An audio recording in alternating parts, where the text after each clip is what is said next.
Number 10. Ken at Barbie. May isang lalaki na matagal nang nangarap na magmukhang isang perpektong manika. Kaya gumastos siya ng napakalaking halaga at dumaan sa maraming pagbabago sa katawan para maabot ang gusto niyang anyo. Sa huli, nakilala niya ang isang babaeng kahawig rin ng isang buhay na manika. At doon nagsimula ang kwento ng isang relasyong talagang kapansin-pansin sa paningin ng marami. Dahil pareho silang may matinding pagpapahalaga sa kanilang hitsura, naging parang natural na bagay na magtagpo ang landas nilang dalawa. Ang mas nakakakuha ng pansin sa kanilang relasyon ay hindi lang ang kakaiba nilang itsura, kundi ang ideya na pareho silang handang gawin ang lahat para sa imaheng gusto nilang ipakita sa mundo. Para sa iba, maaaring sobra o hindi pangkaraniwan ang kanilang mga desisyon, pero sa pananaw nila, nahanap nila ang isang taong tunay na nakakaintindi sa kanila. Sa dulo, ipinapakita ng kanilang kwento na may mga relasyong nabubuo hindi lang dahil sa pisikal na atraksyon, kundi dahil sa pareho nilang pananaw sa sarili at sa buhay. Number 9. Magkaibang anyo. May isang kilalang babae sa social media na hinangaan ng marami dahil sa kanyang ganda at popularidad. Pero mas naging usap-usap ang kanyang relasyon sa lalaking malayong-malayo ang dating sa kanya pagdating sa pisikal na anyo. Habang ang babae ay may anyong pangmodelo, ang kanyang asawa naman ay mas simple at mas mabigat ang pangangatawan. Dahil dito, hindi na iwasang umulan ng masasakit na komento mula sa mga taong mapanghusga at hindi makapaniwalang masaya ang dalawa sa isa't isa. Pero sa halip na matinag, mas lalo pang ipinakita ng babae ang kanyang pagmamahal sa asawa sa pamamagitan ng pagbabahagi ng mas marami pang litrato at masasayang sandali nilang dalawa. Sa halip na magpadala sa pangungutya, pinatunayan niya na ang tunay na halaga ng isang relasyon ay wala sa panlabas na anyo, kundi sa pag-unawa, respeto at genuine na pagmamahalan. Ang kwento nila ay paalala na hindi nasusukat sa itsura ang tibay ng samahan, kundi sa kakayahang piliin ng isa't isa kahit maraming humuhusga. Number 8. Magkaibang tangkad. May isang babae na kinilala dahil sa kanyang pambihirang tangkad at dahil dito, sanay na siyang mapansin saan man siya magpunta. Sa kabila ng kakaibang pisikal na katangian niya, nakatagpo siya ng isang lalaking mas maliit sa kanya, ngunit may matinding kumpiyansa at malinaw na intensyon. Nagsimula ang lahat sa isang simpleng pagkikita. At kahit hindi agad naging bukas ang babae sa posibilidad ng pag-ibig, napansin niya kaalaunan ang katapatan at tiyaga ng lalaking unti-unting lumalapit sa kanya. Habang tumatagal, napatunayan ng lalaki na hindi hadlang ang kanilang malaking agwat sa tangkad para mabuo ang isang totoong relasyon. Sa halip na ituon ang pansin sa tingin ng ibang tao, mas pinili nilang pahalagahan ang saya at lambing na natagpuan nila sa isa't isa. Ipinakita ng kanilang kwento na ang pagmamahal ay hindi laging sumusunod sa inaasahang pamantayan ng lipunan. Dahil sa dulo, ang mahalaga ay kung paano ninyo pinapasaya at pinapatatag ang isa't isa. Number 7. Maliit pero maskulado. May isang lalaking hindi man katangkaran, ngunit nakabawi naman sa matinding disiplina at dedikasyon niya sa pagbuo ng kanyang katawan.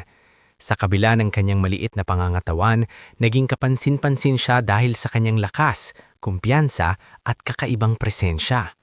Hindi rin naging hadlang sa kanya ang mga tingin ng iba nang makilala niya ang isang babaeng napakatangkad at elegante na tila kabaliktaran niya sa unang tingin. Sa halip na mailang, naging komportable sila sa isa't isa at mabilis na buo ang kanilang koneksyon. Habang magkasama silang naglalakad, maraming tao ang napapatingin dahil sa kanilang kapansin-pansing pagkakaiba sa height. Pero para sa kanila, wala iyon saysay kumpara sa saya at kapanatagang natatagpuan nila sa kanilang relasyon. Ang kwento nila ay nagpapakita na ang tunay na atraksyon ay hindi lang nakikita sa sukat ng katawan, kundi sa tapang ng loob, personalidad at kakayahang magbigay ng tunay na pagmamahal. Sa huli, mas mahalaga pa rin ang lalim ng samahan kaysa sa panlabas na anyo. Number 6. Pag-ibig sa klinika.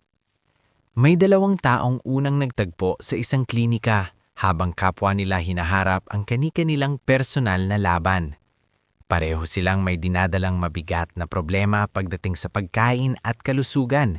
Kaya sa simula, walang ibang namagitan sa kanila kundi pag-uusap at unti-unting pagkakaunawaan. Habang tumatagal, napansin nilang hindi lang pala sila pinaglapit ng sitwasyon, kundi pati ng magkahawig nilang nararamdaman at pinagdaraanan. Mula sa simpleng usapan, nabuo ang isang koneksyong hindi nila agad inaasahan. Kalaunan, ang pagkakaibigan nila ay nauwi sa pag-ibig, pero hindi iyon naging madali o biglaan. Kinailangan nilang harapin ang sarili nilang kahinaan at baguhin ang ilang bahagi ng kanilang buhay bago nila lubusang matanggap ang isa't isa. Sa halip na maging pabigat, nagsilbi silang inspirasyon sa isa't isa para mas pagbutihin ang kanilang kalagayan. Ang kwento nila ay patunay na minsan, sa gitna ng sugat at kahinaan, doon pa nabubuo ang isang pagmamahalang marunong umunawa, maghintay at magpalakas. Number 5. Puso sa kabila. May isang lalaking dumaranas ng matinding pisikal na hamon sa buhay, kabilang na ang pagiging maliit ng kanyang katawan at ang pangangailangang bumamit ng wheelchair dahil sa kanyang kondisyon. Sa kabila nito, hindi siya nawala ng kakayahang magmahal at mangarap ng isang masayang relasyon. Nakilala niya ang isang babae na sa una ay simpleng pakikipag-usap lamang ang ibinigay sa kanya. Ngunit habang mas nakikilala siya nito, unti-unti ring nabuksan ang puso ng babae sa kabutihan at katapatan niya. Hindi man agad nagsimula sa pag-ibig ang kanilang samahan, lumalim ito sa pagdaan ng panahon hanggang sa maging isang matibay at totoo nilang relasyon. Sa kabila ng pisikal na limitasyon at mga pagsubok na kaakibat nito, nanaig pa rin ang lambing, pag-aaruga at tunay na damdamin sa pagitan nilang dalawa. Ipinapakita ng kanilang kwento na ang pag-ibig ay hindi nasusukat sa lakas ng katawan o sa perpektong kalagayan ng isang tao, kundi sa tibay ng puso at sa kakayahang mahalin ang isang tao ng buong buo. Number 4. Higante at Misis. May isang lalaking kilalang-kilala dahil sa napakalaki niyang pangangatawan at pambihirang lakas, kaya hindi nakakapagtatakang marami ang agad namamangha kapag siya ang pinag-uusapan. Dahil sa kanyang laki at tindig, para siyang nilikhang maging simbolo ng tapang at lakas. Pero sa likod ng nakakabinging impresyon na iyon, may isa rin siyang mas tahimik at mas personal na bahagi ng buhay, ang kanyang relasyon sa isang babaeng napakaliit kumpara sa kanya. Sa unang tingin pa lang, talagang kapansin-pansin na agad ang sobrang laki ng agwat ng kanilang pangangatawan. Sa kabila ng matinding pagkakaibang iyon, malinaw na hindi iyon naging sagabal sa kanilang pagsasama. Sa halip, naging mas kahanga-hanga pa ang kanilang relasyon dahil ipinakita nilang hindi nasusukat sa laki o bigat ng katawan ang pagiging bagay ng dalawang tao. Habang ang iba ay maaaring matuon lang sa kakaibang itsura nila bilang magkapareha, ang mahalaga sa kanilang dalawa ay ang koneksyong nabuo sa likod ng lahat ng iyon. Ang kwento nila ay nagpapatunay na kahit gaano pa kalaki ang pagkakaiba sa panlabas na anyo, posibleng maging matatag ang isang relasyon kung may tunay na pagmamahalan at pagtanggap. Number 3. Di pantay na tangkad. May isang kilalang lalaki na maliit ang pangangatawan, ngunit hindi kailanman nagpahuli pagdating sa pag-ibig at pakikipagrelasyon. Sa kabila ng kanyang tangkad, nagkaroon siya ng ugnayan sa isang magandang babae na higit na mas matangkad kaysa sa kanya. Para sa marami, agad mapapansin ang kakaibang contrast nilang dalawa sa tuwing magkatabi sila. Pero para sa kanila, isa lamang iyong detalye na walang gaanong bigat kumpara sa nararamdaman nila para sa isa't isa. Sa halip na maging hadlang, naging bahagi pa iyon ng kanilang kakaibang kwento bilang magkapareha. Mas naging kapansin-pansin ang kanilang samahan dahil hindi nila hinayaang diktahan ng paningin ng ibang tao ang takbo ng kanilang relasyon. Sa halip na mahiya o umatras, ipinakita nilang pwedeng manaing ang paghanga at pagmamahal kahit hindi sila pasok sa karaniwang imahe ng bagay na magkasintahan. Sa dulo, ipinapakita ng kanilang kwento na ang pagiging magkapareha ay hindi nasusukat sa pantay na tangkad o pisikal na balanse, kundi sa tunay na koneksyon at kakayahang makita ang halaga ng isa't isa lampas sa unang tingin. Number 2. Pambihirang magkapareha. May isang mag-asawa na parehong kapansin-pansin dahil sa kanilang pambihirang tangkad bilang mga profesional na atleta. Ang lalaki ay isang napakataas na manlalaro ng basketball, habang ang babae naman ay isa ring mahusay na atleta na sanay din sa matinding pisikal na hamon. Dahil pareho silang kakaiba kumpara sa ordinaryong tao, naging mas natural para sa kanila ang magtagpo at magkaunawaan.